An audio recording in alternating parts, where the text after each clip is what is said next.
Be me, Eddie, just a regular guy in my late 20s. Got a decent job, a small apartment, and most importantly, a solid group of friends. There were about 5 or 6 of us who were the core crew. My best friend since forever was David. Then there was Chris, who was always brutally honest, and a couple of other guys. Our circle was our sanctuary.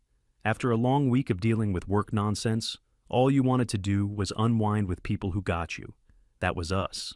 Friday nights were sacred. Usually meant pizza, a case of something cheap, and hours of video games at my place or David's. Saturdays were for BBQs if the weather was good, or maybe we'd catch a game at a sports bar. Simple stuff. No drama, no stress. The whole point was to turn your brain off for a while. We'd make dumb jokes, talk about movies, complain about our bosses, the usual. Our girlfriends, when we had them, usually understood the dynamic. They were welcome to hang out, and most of them did. They'd either join in or just chat on the side. It was easy. David had been single for a while, after a pretty messy breakup a year or so back. He'd been down in the dumps for a bit, but he was finally getting back out there. So when he told us he'd met someone new and it was getting serious, we were all genuinely happy for him. He said her name was Paula, and he was totally smitten. Described her as cool, smart, and funny. Said she was different from anyone he'd dated before. We were all eager to meet her. The first time he brought her to one of our get-togethers was for a BBQ at my place, maybe late in the spring. First impressions were, honestly, amazing. She wasn't shy or awkward. She walked right in, shook everyone's hand, and had a big, genuine smile. She brought a really good homemade potato salad, which immediately scored points. Throughout the afternoon, she just fit. She laughed at Chris's dumb stories, asked my buddy Mike about his new car, and didn't even flinch when we started arguing about a stupid play in a baseball game. David was beaming the whole time, looking like he'd won the lottery. Later that evening, we moved inside to play some Mario Kart. This was usually the point where new girlfriends would politely tap out and go scroll on their phones. Not Paula. She grabbed a controller and said, "I call Yoshi." And she wasn't just playing to be polite. She was actually good, like third place consistently good. She was competitive, but in a fun way, trash-talking right back at us. We were all impressed. After she and David left, the verdict was unanimous. Chris, our resident cynic, even said, "Okay, she's cool, David did good." For the next few months, it was like a golden age for our friend group. Paula became a regular fixture. She made our hangouts even better. She'd suggest new board games to try, or find some new brewery for us to check out. She remembered little details about everyone. She asked me how my sister was doing after she'd been sick. She got Chris a gag gift related to an inside joke. It felt like she was really making an effort to be part of the group, not just David's girlfriend. He was happier than I'd ever seen him. He told me privately that he felt like he'd finally found the one, and we all believed it. We were all rooting for them. Looking back, I can't pinpoint the exact moment things started to change. It wasn't like a switch flipped. It was more like a slow, creeping fog. The first weird moment was probably during a game night at Chris's apartment. We were playing some dumb party game where you have to give joke answers to prompts. One of the prompts was something like, "What's a man's greatest weakness?" Chris, trying to be funny, wrote down, "Trying to read a map while a woman is talking." It was a stupid, harmless joke, the kind of thing we'd say all the time. Everyone chuckled, but Paula didn't. She just had this tight, thin smile on her face. When it was her turn to read her answer, she said, "I wrote the patriarchy, but I guess casual misogyny works too." The room went completely silent. Nobody knew what to say. It was so out of character. Chris just kind of shrugged awkwardly and moved on to the next card. But the mood had definitely shifted. It was the first time an invisible line had been drawn in the room. We all just ignored it, figured she was having an off day, or maybe the joke just landed wrong for her. But then little things started happening more frequently. A few weeks later, we were all watching an old 80s action movie, a classic we'd all seen a dozen times. It's full of cheesy one-liners and explosions, pure, mindless fun. About halfway through, there's a scene with the token female side character in a ripped tank top. Paula sighed loudly and said, "Can we pause it for a second?" David, ever the dutiful boyfriend, paused the movie. She then launched into an unsolicited lecture about the male gaze in cinema, how the camera angles were designed to cater to men, and how it was a prime example of female objectification. We just sat there, staring at the frozen screen, listening. It wasn't that she was necessarily wrong, but the time and place felt off. We weren't in a film studies class. We were 6 friends trying to watch a dumb movie and eat popcorn on a Saturday night. When she finished, there was another one of those awkward silences. Finally, Chris just said, "Can we press play now? I want to see him blow up the helicopter." Paula gave him a look, a mix of disappointment and pity, and nodded. The rest of the movie was watched in near silence. The fun had been completely sucked out of the room. The educating started to become a regular feature of our get-togethers. If we were grilling burgers, she'd make a comment about the performative nature of male cooking outdoors. If someone mentioned buying a new power tool, she'd talk about how society pushes men into rigid, practical roles. Every conversation started to feel like a potential trap. We found ourselves self-censoring. The easy banter that defined our friendship started to die down. You'd think twice before telling a joke, wondering if it would be dissected for its problematic subtext. David started to change too. He became her gatekeeper. Before we'd all meet up, he'd send a text to our group chat. "Hey guys, just a heads up. Paula's a little stressed from work, so maybe we can keep the jokes a bit light tonight." Or he'd pull one of us aside after we said something she disapproved of. "Hey man, I know you didn't mean anything by it, but that comment about your female boss was a little, you know." He was trying to manage us, to make sure we didn't upset her. It felt less like he was our friend and more like he was her press secretary. The betrayal wasn't loud or dramatic. It was quiet. It was the feeling that one of our own was now on the other side of that invisible line she had drawn. The rest of us started talking about it in private. Chris was the most vocal. "I can't stand it anymore," he told me one day. "It feels like I'm constantly being graded on my personality, and I'm always failing."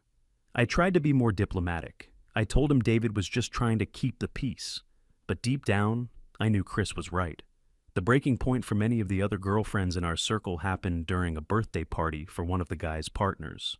It was a pretty big gathering, maybe 20 people. Paula somehow steered a conversation with a group of women toward the topic of relationships. I was standing nearby, getting a drink, and overheard her. She wasn't just chatting, she was holding court. She was talking about emotional labor and how women in heterosexual relationships are always expected to do more of it. How men are socialized to be emotionally stunted and unable to meet their partner's needs. She was speaking in these broad, sweeping generalizations, looking at the other women for agreement, but the other women just looked uncomfortable. One of them, Mike's girlfriend, tried to gently disagree. She said something like, "I don't know, Mike is pretty thoughtful. He always knows when I'm upset about something." Paula just smiled that same pitying smile and said, "That's nice, but that's an exception. We're talking about the systemic issue." She basically dismissed her friend's personal, positive experience in favor of her own grim narrative. You could see the goodwill just draining from the faces of the other women. They had come to a party to celebrate a friend, not to be told their boyfriends were emotionally deficient products of a toxic system. After that night, the group dynamics really fractured. The girls started making excuses not to come to group hangouts if they knew Paula would be there. And because the girls weren't coming, the guys started to bail too. Our big fun group gatherings dwindled. Soon it was often just me, Chris, David, and Paula. And those nights were the worst. With a smaller group, her focus was more intense. There was no escape. Every topic was a landmine. We tried to steer the conversation to safe, neutral ground. Sports? She'd find a way to talk about the gender pay gap in professional athletics. Video games? She'd analyze the problematic portrayal of female characters. We once spent 20 minutes talking about the weather, and it was the most relaxing conversation we'd had in months. Chris started to push back more directly. He was never rude, but he stopped letting her comments go unchallenged. They'd get into these low-key, passive-aggressive debates. She'd say something about toxic masculinity. Chris would reply, or maybe some guys just like fixing cars. It's not that deep. She'd accuse him of being defensive. He'd say he just wasn't interested in psychoanalyzing every single human action. David would just sit there, looking miserable, trying to play peacemaker. "Okay, guys, let's agree to disagree. How about another drink?" But the damage was already done. The atmosphere would be thick with tension for the rest of the night. I remember one particularly awful evening. We were at David and Paula's new apartment. They had just moved in together. We were helping them unpack some boxes and set up furniture. I made a comment about how David was surprisingly good at assembling IKEA furniture. I meant it as a compliment. Paula overheard and said, "It's interesting how we praise men for basic domestic competence, isn't it?" I was just stunned. I had no idea how to even respond to that. I was just trying to be nice to my friend. Chris, who was struggling with a particularly stubborn screw, just muttered under his breath, "Unbelievable." Later, when David and I were alone in the kitchen getting glasses, I tried to talk to him. I said, "Hey man, is everything okay? Paula seems a bit on edge tonight." He got really defensive. He told me I didn't understand how much pressure she was under, how frustrating it is to be aware of all the injustice in the world and see no one else caring. He said we should be more open-minded and try to learn from her perspective. "She's just trying to make us better people, Eddie," he said. I didn't say anything else, but in my head, I was screaming, "We're not her students, we're your friends. We don't need to be made better. We just want to hang out." It was a gut punch. He didn't see it. He was so deep in it that he saw our discomfort as a character flaw on our part. He saw our desire for a relaxing, fun evening as ignorance. The chasm between us felt wider than ever. We stopped going over to their place. We stopped initiating plans. The group chat, once buzzing with memes and plans every day, went silent for days at a time. The core of our friendship, that effortless camaraderie, had been hollowed out. It was replaced by a sense of obligation and dread. Hanging out with David now felt like a chore. You had to mentally prepare yourself for the inevitable lecture, the inevitable awkwardness. Chris and I started hanging out just the two of us, or with the other guys who were also avoiding the Paula experience. We'd go for a beer and talk about how things used to be. It felt like we were mourning a friendship that wasn't technically over but felt dead anyway. We missed David. We missed the old David, the one who could just relax and be himself without analyzing every word that came out of his mouth. We knew something had to give. The whole situation was unsustainable. It felt like a Cold War. Everyone was pretending things were normal, but the tension was simmering just below the surface. We were just waiting for the inevitable explosion. And we didn't have to wait long. The event that finally blew everything up happened on a random weeknight, maybe a Tuesday. David had texted the group, asking if a few of us wanted to come over and play a new board game they had bought, a cooperative one, where we all played on the same team against the game itself. Chris and I were hesitant. We texted each other separately. "You want to go? I'm not really feeling it." "Me neither, but if we say no, David will know why." We felt a sense of duty to our friend. We couldn't just abandon him completely. So we agreed. It would just be the four of us, me, Chris, David, and Paula. The atmosphere in their apartment felt tense from the moment we walked in. It wasn't overtly hostile, just quiet, strained, like everyone was walking on eggshells. Paula explained the rules of the game. It was some fantasy thing, where we had to work together to defeat a series of monsters before they destroyed a kingdom. We started playing. For the first 20 minutes, it was actually okay. We were making moves, discussing strategy. It almost felt like old times. Then the difficulty ramped up. We were in a tough spot, with monsters about to overrun our main castle. We had to decide on a course of action.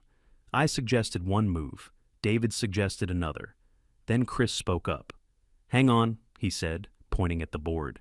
"If I use my character's special ability here, and Eddie moves his character to protect the northern wall, we can survive this turn. It's risky, but it's our best shot." It was a solid plan, logical, purely strategic. Paula, who had been silent, let out a small, humorless laugh. "Of course," she said, not looking at anyone in particular. "The men have to come up with the big, risky plan." Chris put his game piece down. "What is that supposed to mean? I'm just trying to help us not lose." "It's just a classic pattern," she said, her voice taking on that familiar, condescending lecture tone. "In group dynamics, men tend to dominate the decision-making process, especially when it comes to strategy or risk. It's a form of subconscious power assertion." The three of us just stared at her. I couldn't believe it. She was psychoanalyzing our board game moves.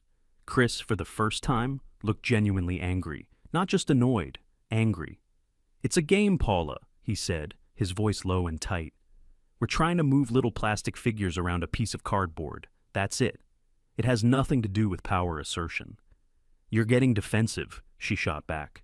"That's a typical male reaction to having your behavior pointed out." "I'm not being defensive," Chris's voice was rising now. I'm being logical. You're turning a fun night into a weird social experiment. We can't do anything without you turning it into a lesson about how we're all secretly terrible people.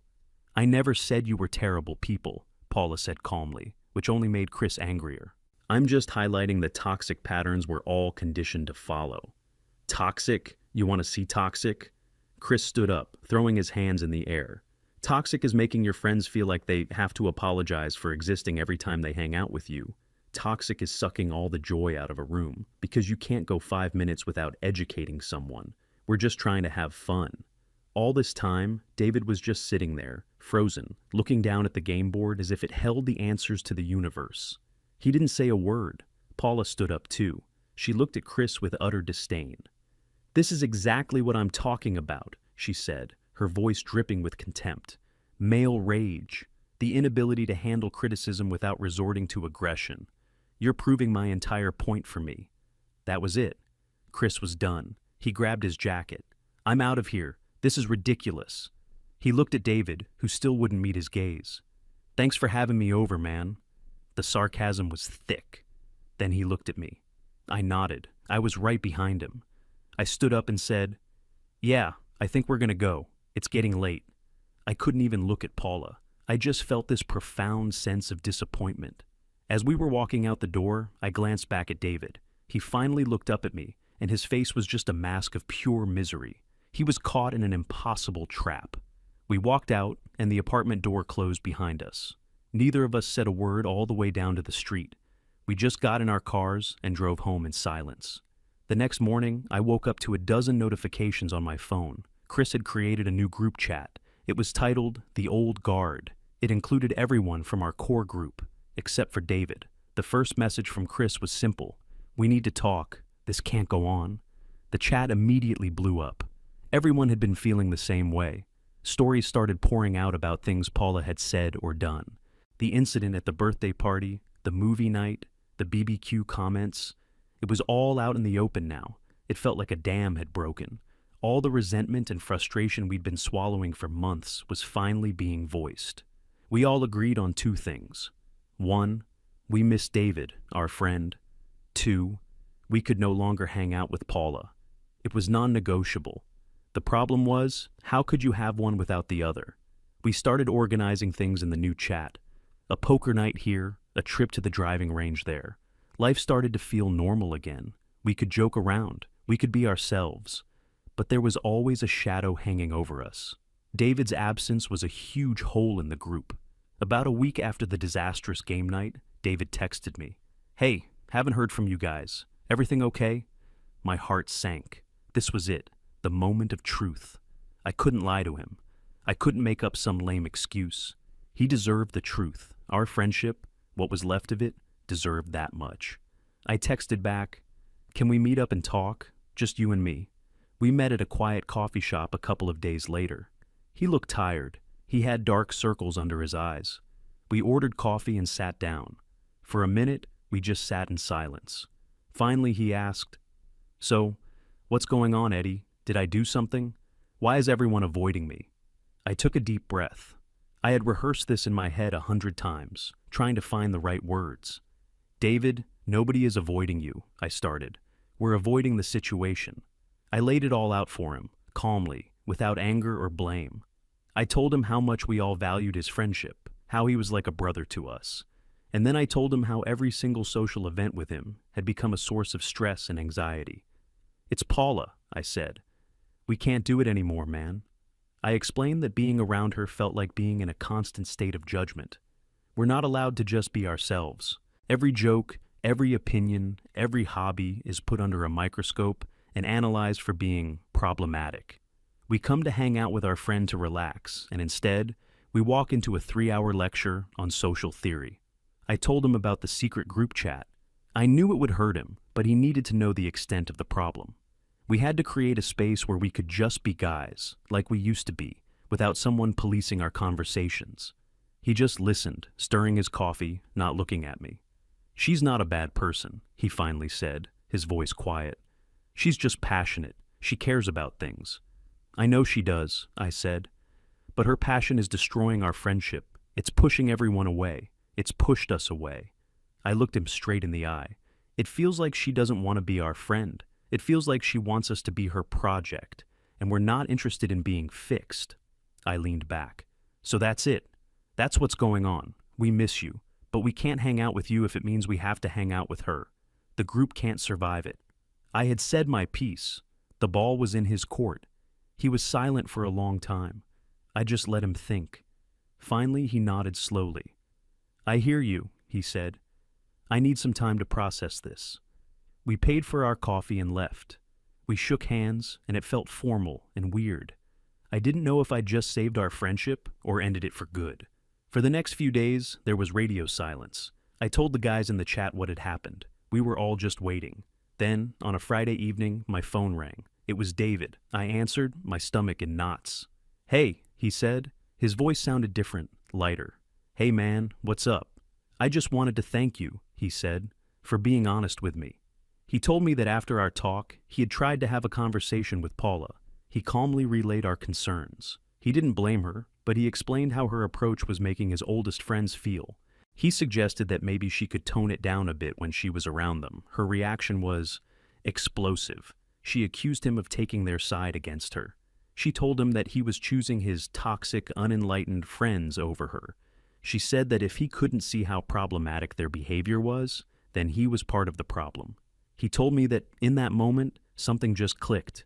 He said, "She wasn't listening to me, Eddie. She was diagnosing me. She looked at me, and she didn't see her boyfriend. She saw another man who needed to be educated." He realized we were right. He was just another one of her projects.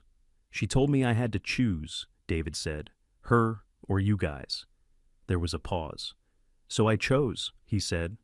"I packed a bag. We're done." I was speechless. A wave of relief washed over me, but it was mixed with sadness for him. Breakups are never easy. "I'm sorry, man," I said. "I'm really sorry it came to that." "Don't be," he said. "You just helped me see what was right in front of my face. I've been so stressed for so long, and I didn't even realize it. I feel free." We talked for a little while longer, and it was the most normal conversation we'd had in almost a year. The next night, I was at my place with Chris and a couple of the other guys. We were playing video games, just like old times. There was a knock on the door. I opened it, and there was David. He was holding a 12-pack of beer and had a sheepish grin on his face. We all just stared for a second. Chris was the one who broke the silence. He put his controller down and looked at David. "Took you long enough," he said, without a trace of anger. "We're stuck on this level. Get in here." Everyone started laughing. David walked in, and it was like he had never left. We didn't talk about Paula. We didn't do a big emotional debrief. We didn't need to. We just fell back into our old rhythm. The jokes, the banter, the easy comfort of it all. A few weeks later, we were all in my backyard for a BBQ. The sun was shining. The grill was going. It was the whole crew. Everyone was there. David was laughing at some stupid story Chris was telling. He looked relaxed. He looked happy. I took a sip of my drink and looked around at my friends. Our circle was whole again. We had weathered the storm. We had almost lost one of our own, but in the end, we got him back. The sanctuary was secure. We never heard from Paula again, and honestly, we never talked about her. It was like she was just a weird chapter in our lives that was now closed. She came into our group as the life of the party, but she left as just a lesson in how quickly you can lose sight of what's important when you're trying to fix a world that isn't broken.